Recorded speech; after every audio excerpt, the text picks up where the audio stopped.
Hey folks, Reloading Bench back with you. Hopefully the video is better on this audio than the last couple of videos. I wasn't paying close enough attention to where the mic was or how well it was plugged in, so hopefully there's no overdubbing necessary on this.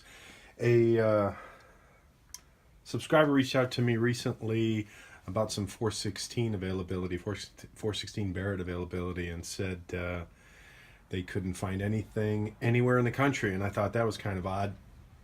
But exactly one of the reasons why I chose to reload for that particular cartridge. So I did a search of all the ammo aggregate sites, and sure enough, there is nothing, at least maybe this was about 2 weeks ago, I haven't looked since.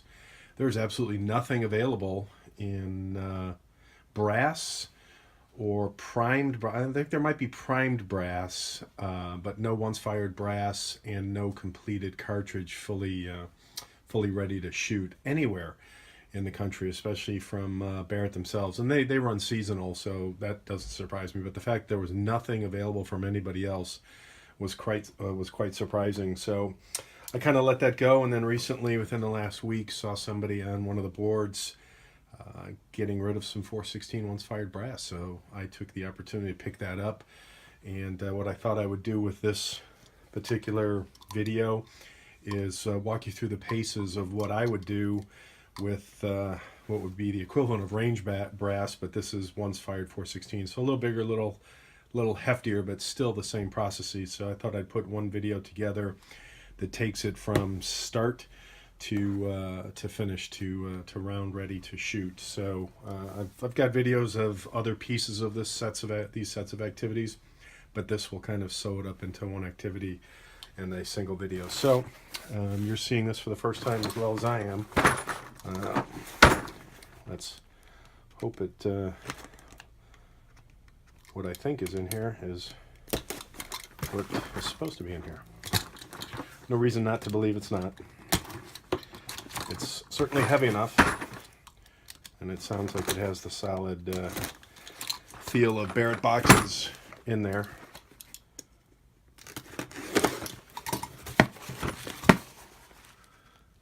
Okay.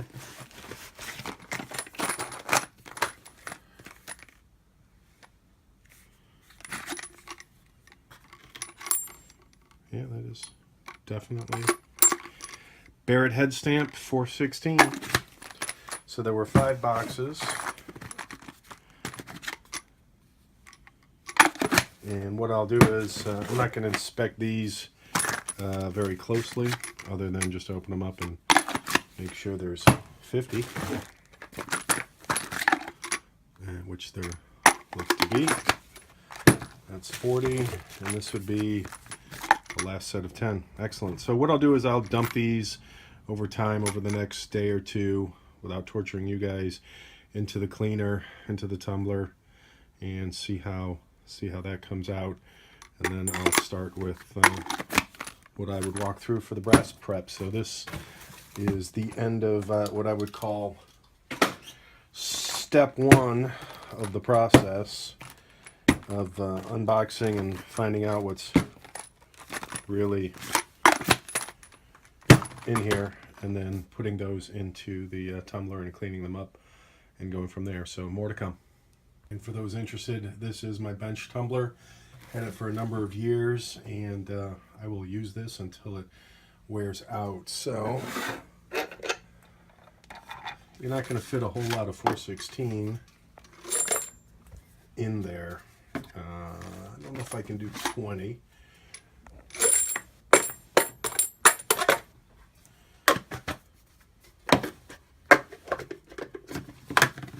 I wish I could do 25 at a pop, but something tells me that is just too many.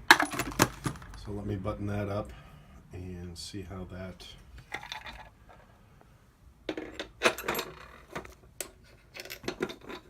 starts to tumble.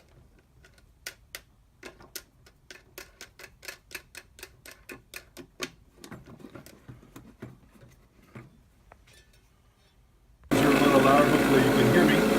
I was able to get 25, this is the 3rd case, into the tumbler, so that works out nice. I'll get 2 cycling tumbles, 2 tumbling cycles rather. And what I'll do is, before I do anything after cleaning it, is I will look at each piece individually, especially around the case mount.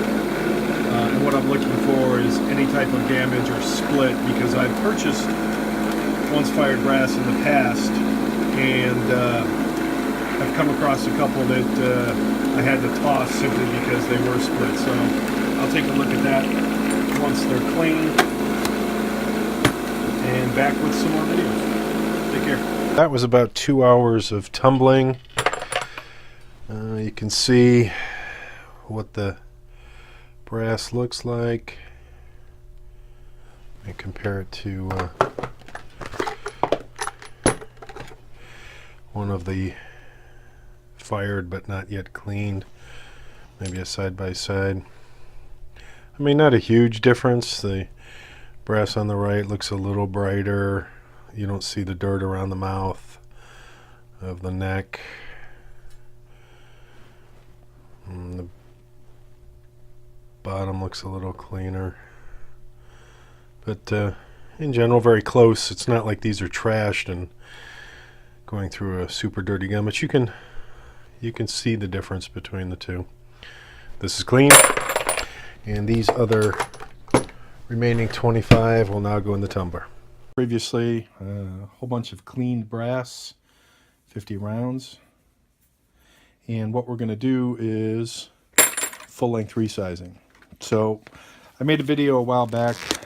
If these were all shot from my particular, and when I say these,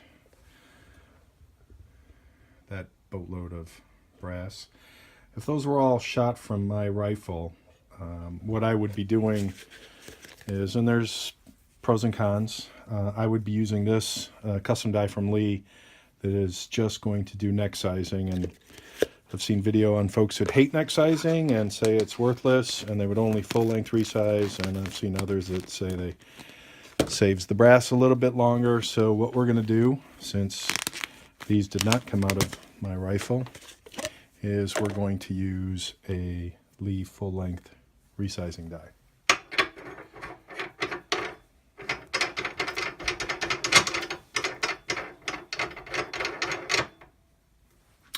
My favorite wax or lubricant for doing this resizing is Imperial. I've had this for years, and this is what I'm down to. So I will finish with using this, if I can do this and watch the video at the same time. So apologies for, in fact, I'll take this out and get it a little more lubricated. It's a little chilly, so I usually work these up pretty good.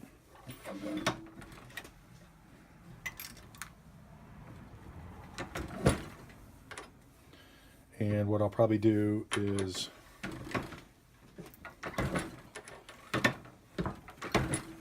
throw them. It was an interesting search. What I wanted to try and find, and Murphy's Law at the moment that was eluding me, was a bullet. So now that this has been full-length resized, not trimmed, chamfered, or deburred, but at least full-length resized, you'll see that bullet won't slide in, which is good. Because if we take a once fired, I'm thinking this will go right in. Haven't tried it, so here's where I fail on camera. And fail. But it's loose enough that I can put it in. Let's see if there's another one that's even loose. That's not going to do, because that's quite actually, a number of them are kind of damaged. Let's see if that works. So I can put this in without too much effort, and you can see. Whereas, in fact, we'll use the one that I just did. So if I put this in with a little bit of effort, not a very tight fit. Let me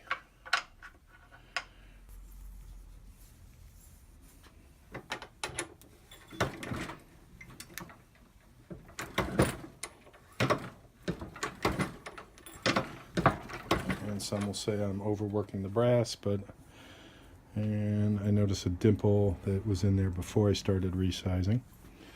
And we should have a little more difficulty. Yeah, I can't get that in. So we're good. Do a find a damage one. So this has no dimple on it. Make sure I'm not putting the dimple in. I'm pretty confident I saw the dimple in there before I started resizing.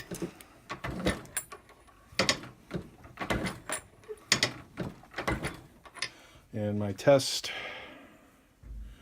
and again, I'm going to watch that. I don't know if I'm putting that in there or not. So let me find one that is perfectly pristine. Actually, no, I'm not putting that in there. Looks like it's coming that way. All right, so here's one that looks reasonably pristine. Do a little resize, a little wax, and let's see.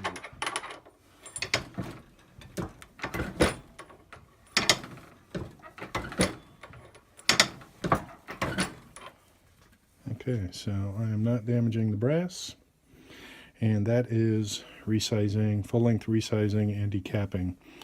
So that's it for now. I'll do the rest off camera. Deprimed and resized, full-length resized, and then I put them through the corn cobbler slash whatever cleaning mix that was in the tumbler to take off all of the imperial wax. So these are good to go. Next step is going to be trimming. So using this as an example, we're coming in at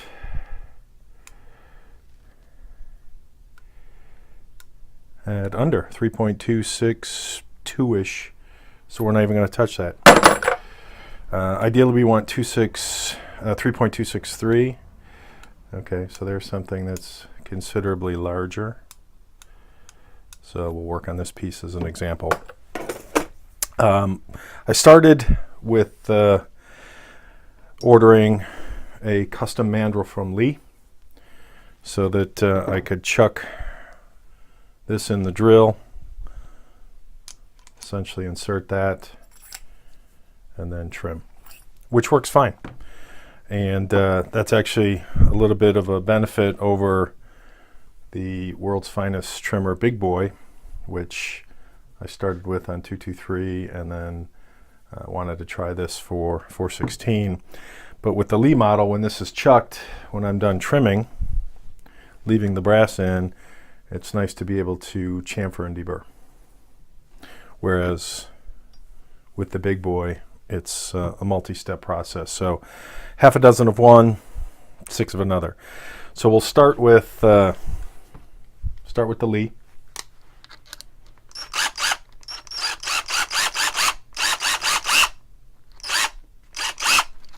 And it might help if I was paying more attention.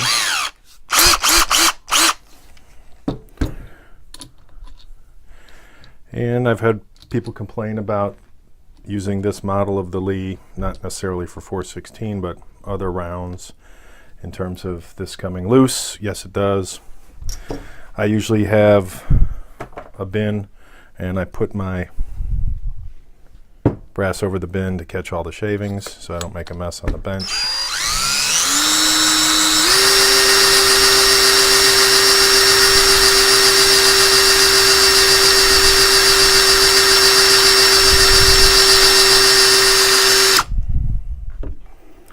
And then I'll take this and chamfer and deburr.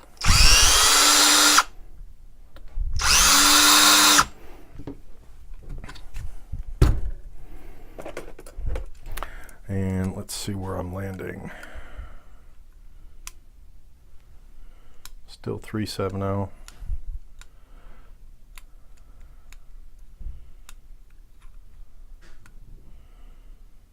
So still got a ways to go. I'm always a little nervous pressing in the Lee all the way, especially when you see the amount of brass it's trimming.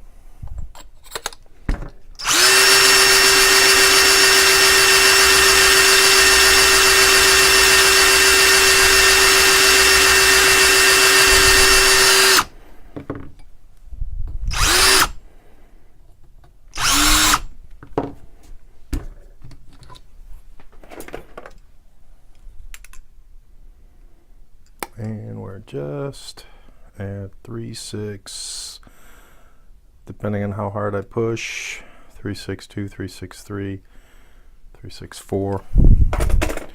So I would call that a done piece of brass. So we'll switch over to the big boy.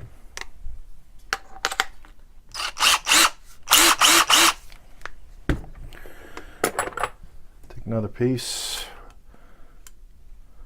3.8, 3.28, 3.283, 3.275. And what I forgot to show you was something I made after getting tired of dealing with all of the shavings that fly out. Because at least with the Lee, you can point it down the way this. So what this does is it catches the trimmings in here, and I don't have to wear a face mask or any type of face shield. All right, this was 3.275 to 8.3, depending on which little groove it caught.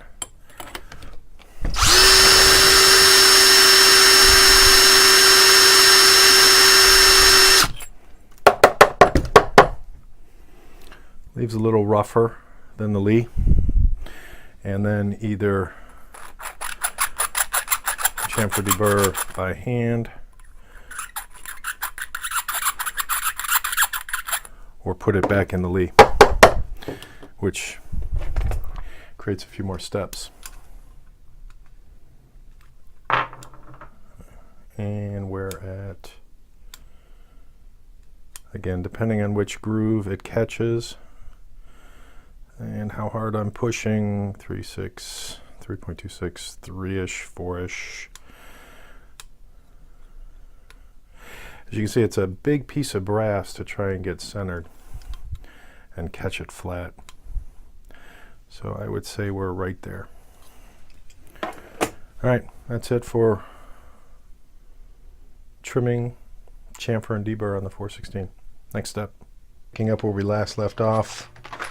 I've got the freshly trimmed, chamfered, and deburred rounds. I usually write myself a note. These are ready to load, so I don't make any foo-bars. We'll set the press up.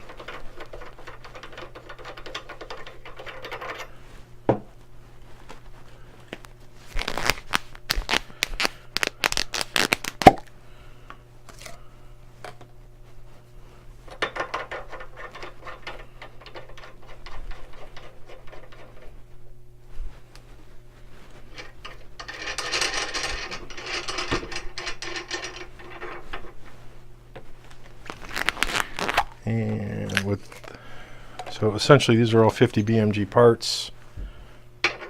Shell holder, double shell holder, and primer.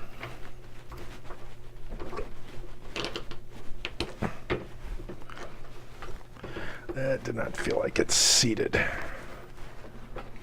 Well, I guess it is. Still didn't feel like it snapped in, but maybe that's my imagination. Okay, so now that I'm done brute forcing my press, fresh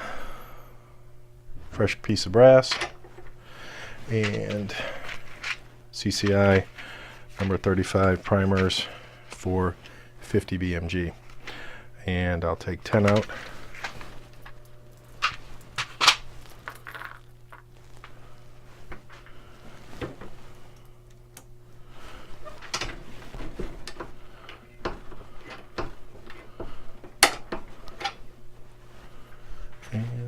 there we go.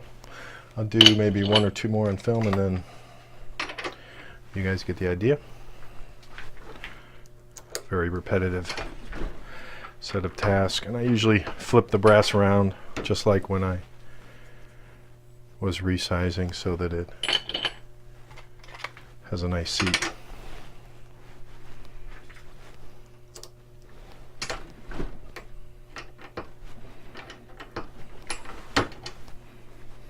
And there we go. So I'll do the next 7 and we'll move on to the next step. This is how I would normally charge each of the casings. Last step we did our priming, and for this step what I would normally do is use this Hornady charger, scale and charger, powder drop, whatever you want to call it, comparable to like a Charge Master. I can't even remember what the actual official name is anymore, but as you can see, I've also got my trickle charge set up. So what I would set this to is 189.5, and the reason I do that, and I also have it set to mode fast in terms of speed, so slow, normal, fast. The reason I do this, and let's actually see if it works, is we'll see it dispense, and if I was to try to hit 190 each time,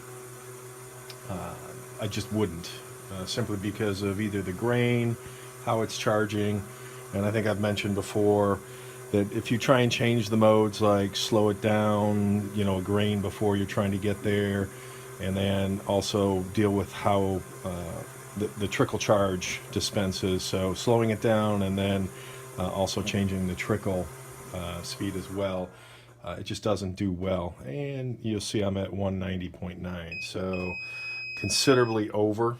So what I'll probably do is clear that. So I changed the speed from fast to normal. We'll see if that comes in at 189, 5-ish, or how close it comes to going over.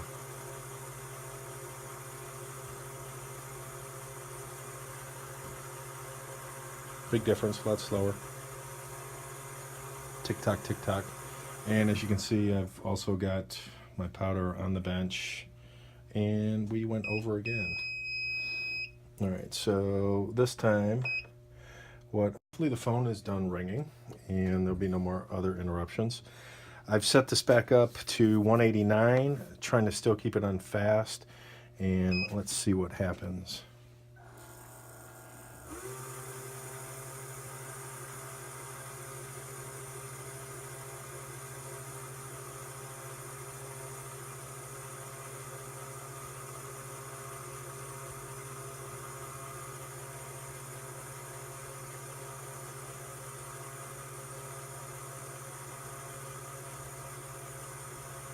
And normally I would trickle from the right, but because the camera is in the way, and we are over once again. So this is where we get creative, and one of the things I've done, it's actually the opposite of trickle, and that is to use a lead dipper and just take some out and hit enter. It'll go back to weighing. This is the joy of large caliber and heavy powder loads.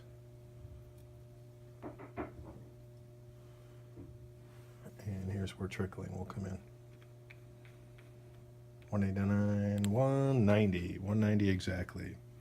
So we're good. So that is, and I tend to keep these separate as well so that things are differentiated. So that's at 190. Make sure the pan is empty. Put it in again, and let's see where we're at.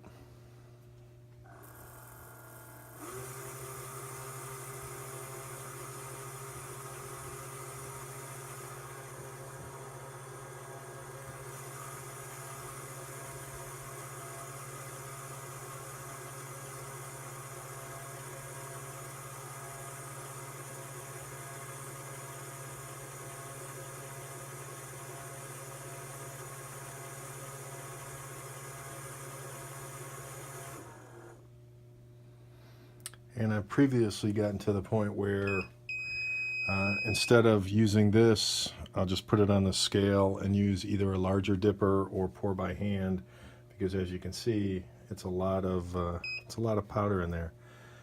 Okay, so that's 187, 188, 189.8, 190.1, and 190. And the double charge on the 416 is almost impossible, depending on the powder you're using, I would guess. But with this powder, the cartridge, I don't know if you're able to see that, is about 70% there, so a double charge would overflow. And this will be the last one, and then I'll do the remaining 7 off screen, just as I did the primers.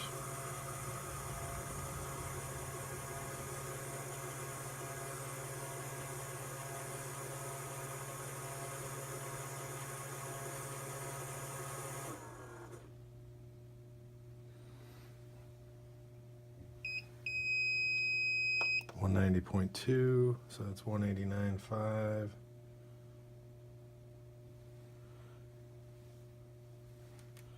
189.9, 190.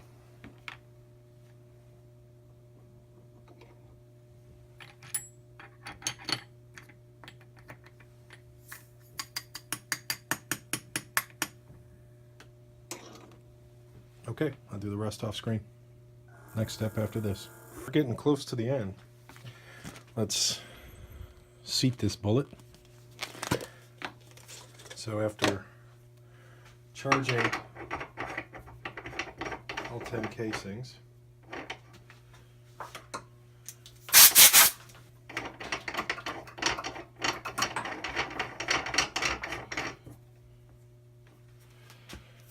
all 10 casings charged and checked, flashlight in, 190 grains, and a 395 bow tail.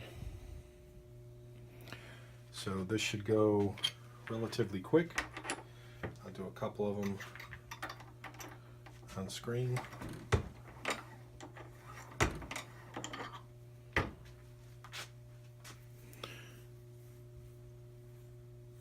Feels good.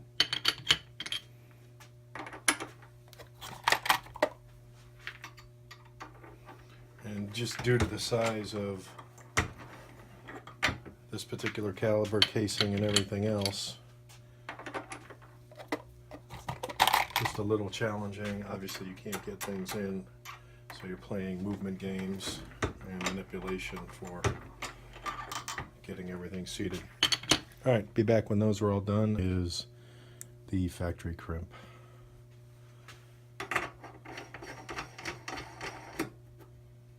And I'll probably just do a couple of these. Again, this is the maneuvering game.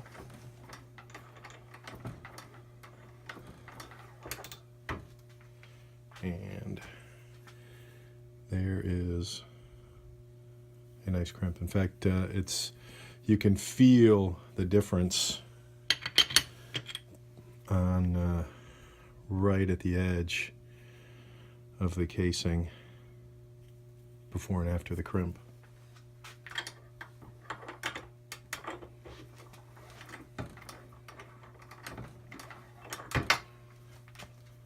So it is in there, and we are essentially done. I'll do one last. So in uniform 333,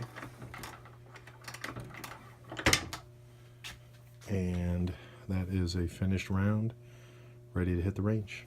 Take care, folks. We are done with the cycle of from once fired to complete round reload.